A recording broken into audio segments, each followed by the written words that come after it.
City hero ഷൊർണൂരിലൂടെ ഇനി നിങ്ങളുടെ സ്വപ്നവും യാഥാർത്ഥ്യമാക്കാം. സെയിൽസ് ആൻഡ് സർവീസിനോടൊപ്പം സ്പെയർ പാർട്സും ലഭ്യമാണ്. സന്ദർശിക്കൂ ഹീറോയുടെ ഓതറൈസ്ഡ് ഷോറൂമായ city mobiles, bypass road, Shoranur. ഒറ്റപ്പാലത്ത് ഭാരതപ്പുഴയിൽ തമിഴ്നാട് സ്വദേശിയായ വ്യാപാരിയെ കൊലപ്പെടുത്താൻ ശ്രമിച്ച കേസിലെ മുഖ്യപ്രതി പിടിയിൽ. കരൂർ കൃഷ്ണരായപുരം മേലെ അഗ്രഹാരത്തിൽ 30-കാരനായ മുത്തുകുമാരനെയാണ് ഒറ്റപ്പാലം പോലീസ് അറസ്റ്റ് ചെയ്തത്. കരൂർ കൃഷ്ണരായപുരം മുതലിയാർ സ്ട്രീറ്റിലെ 42-കാരനായ പത്മനാഭനെ കൊലപ്പെടുത്താൻ ശ്രമിച്ച കേസിലാണ് സുഹൃത്തായ മുത്തുകുമാരനെ അറസ്റ്റ് ചെയ്തത്.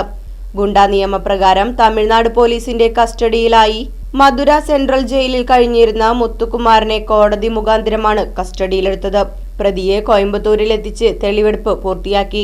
പത്മനാഭന്റെ 1/2 കോടിയോളം വിലമതിക്കുന്ന സ്വത്തുക്കൾ തട്ടിയെടുക്കാൻ ലക്ഷ്യമിട്ടാണ് മുത്തുകുമാരൻ അക്രമി സംഘത്തിന് കൊട്ടേഷൻ നൽകിയതെന്ന് പോലീസ് പറഞ്ഞു. ആദ്യം ഒരു സംഘത്തിന് കൊട്ടേഷൻ നൽകിയിരുന്നു. ആ സംഘം മറ്റൊരു സംഘത്തിന് കൊട്ടേഷൻ നൽകിയാണ് തീവണ്ടിയിൽ പിന്തുടർന്നെത്തി ഒറ്റപ്പാലത്ത് വെച്ച് ആക്രമിച്ചത്.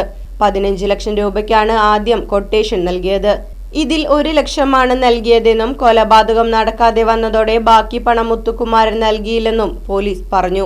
കേസിൽ ആക്രമണത്തിൽ നേരിട്ട് പങ്കാളികളായവർ ഉൾപ്പെടെ 8 പേർ നേരത്തെ അറസ്റ്റിലായിരുന്നു. മുഖ്യപ്രതിക്കായി അന്വേഷണം പുരോഗമിക്കുന്നതിനിടെയാണ് ഇയാൾ ഗുണ്ടാ നിയമപ്രകാരം തമിഴ്നാട് പോലീസിന്റെ പിടിയിലായത്.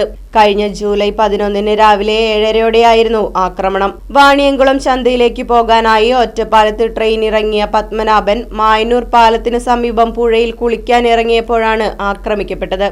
കസ്റ്റഡിയിലെടുത്ത മുത്തുകുമാരനെ കോയമ്പത്തൂരിലെത്തിച്ച് തെളിവെടുപ്പ് നടത്തിയ ശേഷം കോടതിയിൽ ഹാജരാക്കി റിമാൻഡ് ചെയ്തു. Police inspector A Ajeesh, M Sunil എന്നിവരുടെ നേതൃത്വത്തിലാണ് അന്വേഷണം നടത്തിയത്. Right vision news, Ottapalam.